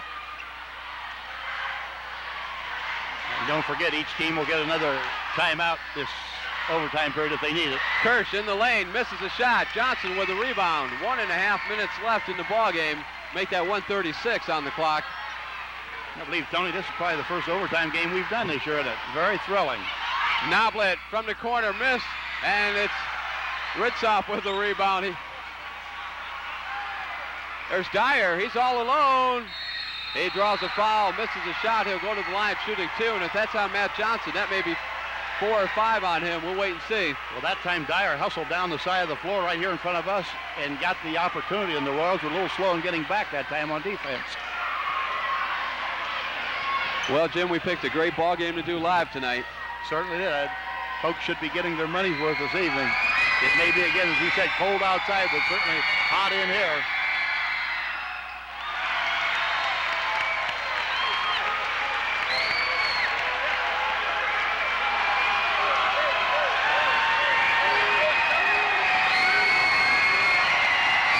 Dyer looking to make his second one. Misses that one, too, and Rodney Noblet with a big rebound. Boy, it's kind of hard to imagine that both teams would miss that many free throws, but again, we have to remember they're just 16 and 17-year-old players. Oh, you're exactly right, Jim. but it has been the difference tonight. Free throws. That's right. Now we'll see here. The Royals being away from home probably will go for the last shot unless they have a golden opportunity for a lay-in or a drive-in, unless the Eagles commit a foul first. And Rodney Noblet being warned by the official to watch his picks out front. Colonel Crawford fans giving the Royals a razz. Let's see if Coach This is Sheldon, their style of play, though, isn't it, Jim? That's right. Let's see if Coach Sheldon might take a timeout to set something up. He's got at least 2 or 3 timeouts coming yet. It's down to 30. And Ritzop guarding McGuire. To Rodney Noblet. Double teamed. Gets it to Matt Johnson. It's down to 13. That was a good Now no. the timeout. Right. That was a good no call that time by the officials as both players hit the deck. We'll keep it right here with 12 seconds remaining and talk strategy. 45-45. I guess the first person you want to look for is Mike McGuire, because not only can he shoot on the run, but he can also spot the open man and does a great job of passing. Yeah, I think you're right, Tony. Even though he's missed a lot of foul shots this evening, I think he'll still go for him. Probably set a screen of some type and give him the ball to have the opportunity to go one-on-one. Now, if you're Colonel Crawford, who do you leave open? Well, if they stay in the box and one, they'll still have to double McGuire. They'll have to leave the corners open, which could be either Matt Johnson and or Rodney Noblet. It has been one heck of a ball game. 45-45, 12 seconds remaining in the first overtime in a sold-out Mac Morrison Gymnasium. And, Tony, if the Royals come up dry here in the last 12 seconds, we could see a second OT. And I believe that's the way Rob Sheldon and company are going to approach this final 12 seconds. Yeah, you almost have to go for the last shot when you're away from home when it's this close. Matt Johnson into the hands of McGuire. 6 seconds left. Mack off the glass.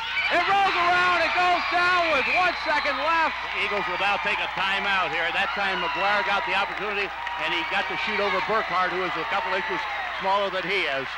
There's your money man, and you get a shot of head coach Dave Freilich with only 2 seconds left on the clock.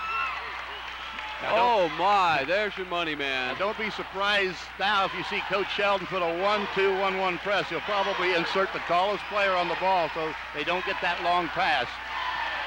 Well, the one thing you want to do is eliminate that long pass, because with 2 seconds left, the clock doesn't stop until, or start until it is touched by one player.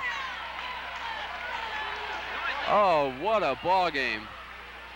47-45. Well, Jim, by hands down, this is the best one we've done this year. That's certainly true. One thing we want to watch here then, of course, is see if Coach Freilich doesn't set a pick on that press to do like they did down at River Valley. Try to get the call. That's right. So we'll have to be wide open, wide awake here for anything. We'll see if they do put a tall man on the ball. I imagine that Coach Sheldon talked to his players about just that scenario, Jim. Coach Freilich wants another timeout to see what setup Coach Sheldon came up with. So this is what you call point counterpoint. And now I'm sure Coach Sheldon will probably come out with a different defense himself. Right, that time they moved their zone press back a little bit, a 2-2-1 zone press, and would enable the Eagles to get the ball in the deep corner. There you only have a remote chance of making it, but it's do or die now for the Eagles. If they make one from here, they're going to win the game because it'll be a three-pointer.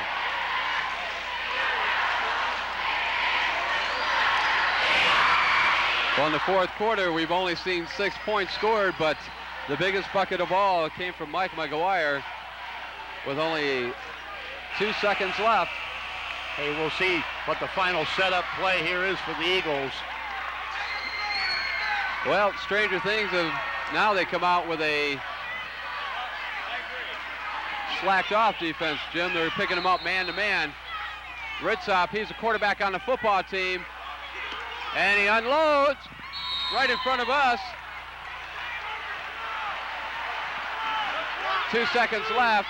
Oh, wait a second. Clock didn't move any that time. And it was touched by a Wynford player.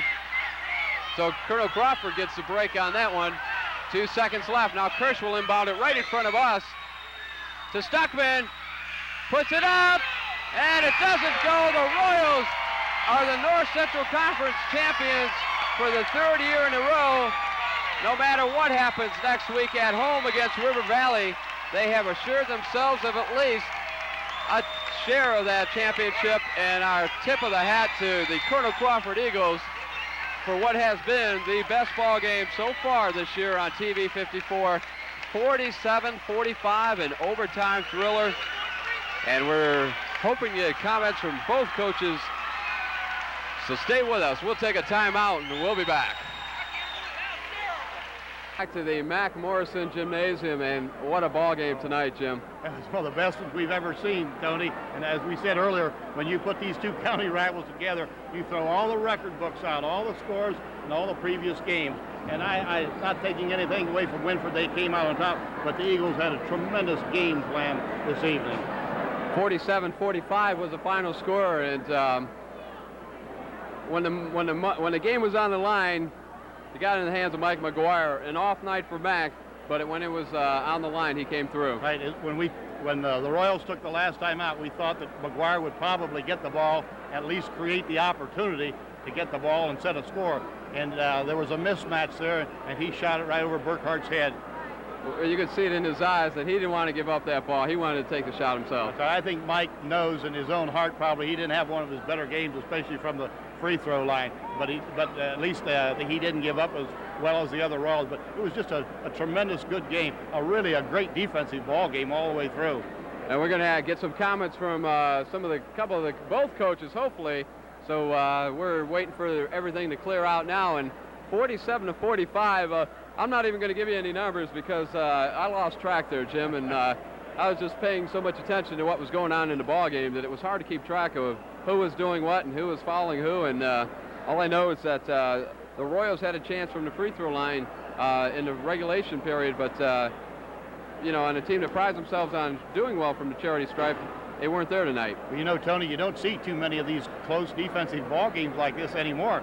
But of course, I really enjoy good defense, and I really enjoy a game like this as much as if it's 100 points. Brings you back a few years, doesn't it? That's right. But both teams played great defense tonight. They really did. All right, we're going to take a quick timeout, and when we come back, hopefully we'll have one of the coaches with us. You're watching live from the Mac Morrison Gymnasium. I'm Tony Santana along with Jim Bauer, and as I said, hopefully we'll have some coaches' comments right after we take this timeout. Hi, I'm Charlie Chase. And I'm Laura Yen. I'm Sheldon. Coach, let me be the first one to congratulate you on the unprecedented third North Central Conference championship. Next week you have a chance to win it outright. Let's talk about tonight's ball game. Jim and I were mentioning the fact this was the best ball game we've seen this year. 47-45, you pull it out in overtime. What was going through your mind throughout the game about what was taking place? I just felt that we had to regain our composure. We lost our composure a little bit in the first quarter and got behind. And the thing that Dave's kid did a nice job of doing is when we made the runs at them to catch them and go ahead, they stayed. And they didn't get out of their routine. Stuckman played very well. Ted had a good ball game tonight. But I was just concerned because I didn't think we executed real well, but, Crow's kids played well. Yeah, and one little bit of trouble from the free throw line there late in the ball game, shooting into their Eagles' nest. But it came down to the fact that you had the ball and got it in the hands of the money man, and Matt came through. Yeah, that was definitely not our set play. What we wanted to do was run Rodney off a screen on the baseline and get Shane out in isolation, and we were going to kick it indoors to Shane because at that time the worst we felt we could do was tie because the score was tied. And I wanted Mac to play the point, but he got it back on a handoff and got bumped a little bit and just made a good move. And he didn't shoot it real well tonight, but he shot the game winner and made us league champs. That's what we came over here to do. That's right. Well, Mac got the switch off there, and then he ended up shooting over Burkhart, which helped him because he's about 3 inches smaller than Burkhart. One other question, Coach, about the inside game has been so strong since Christmas time, but they kind of stuttered a little bit tonight. We thought perhaps that Shane and Phil were shooting the ball a little too quickly. We were, Jim.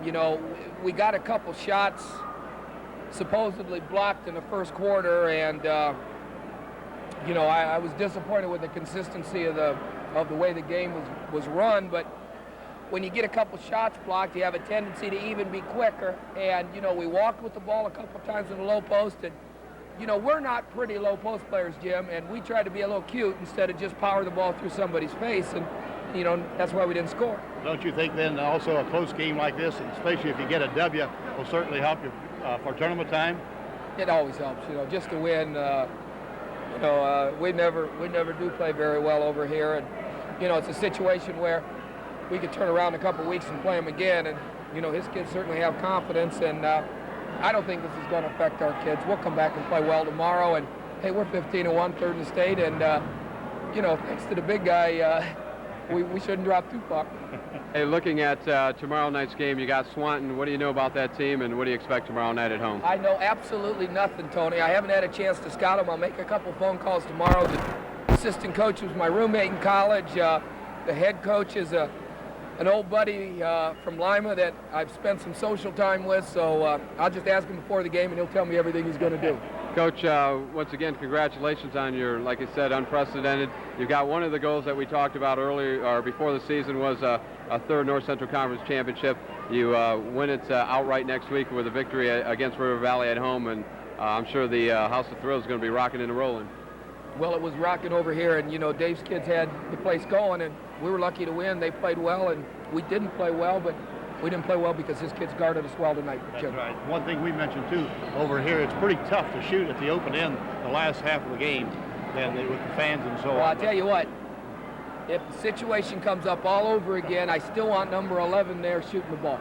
And you got him. Congratulations, Coach, and good luck tomorrow night against Swanton. Let's bring in Dave Freilich here if we can and talk to the coach about what was a dynamite ball game. Dave's come in the middle here. Coach, you came out and your kids executed the game plan, came out with a box and one and double-teamed Mac early, had him a little bit frustrated. Talk about what the game plan was and the execution of it. Well, that's what it was. We didn't want him to go nuts on us. And, he has to take that as a compliment as a great offensive player when teams do that to him, and I thought we did a pretty good job with it. Matt Johnson stepped in the first quarter and got 8 or whatever in the first half, and they got to do that in order to be successful against the junk defense. And we got hurt a couple times on the backside with it. And, you pay the price when you do that kind of stuff. You stayed with the game plan the whole game, though, Coach, and that was good. As you said, we mentioned earlier, too, you got to gamble on the box. That's all there's to it. You give the corners, and Matt did hit a few, and Noblet hit a couple there at the end, but it still was a seesaw all the way down at the end. A few missed foul shots here and there on either side, let's put it that way, could have made the difference then. It just went right down to who had the ball last.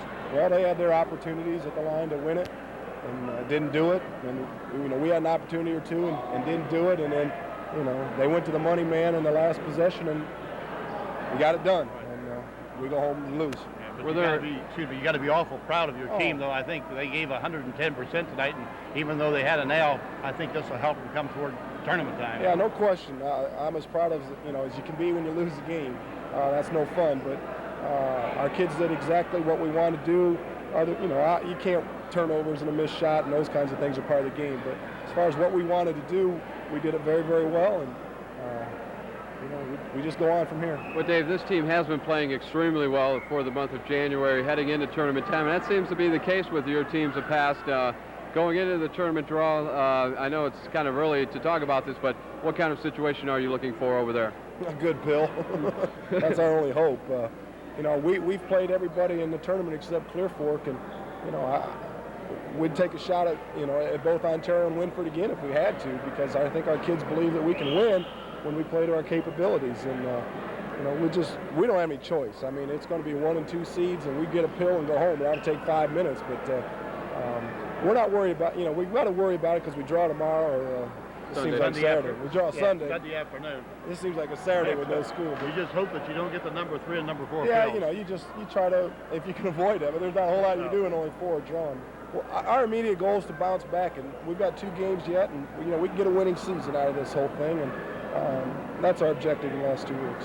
Well, once again, nice game plan, nice execution by your kids. Just came up a little bit short tonight, 47-45. Best of luck to you. Thanks a lot. I just missed right there. That tells you how my night's going, isn't it? Thanks a lot. All right, Dave Freilich, head coach for the Colonel Crawford Eagles. And Jim, what more can you say about tonight's ball game? I think it was two class teams tonight, really 2 class coaches. Very nice of them both to come afterwards and talk with us. And I know it's tough both ways, win and or lose. Then naturally you want to win. But I think that this game tonight helped Wynford and it helped Crawford both ways. I think it helped Wynford because it was a close game, and they haven't had any close games for a while. So it's bound to help them for tournament time, and I think also it's going to give Coach Dave Fralick's Eagles some confidence toward the end of the season and come tournament time, showing that they can play with any team. Well, we saw what Colonel Crawford did last year in the tournaments, made it all the way to the district semis before bowing out to a Huron team in a game very similar to what this was.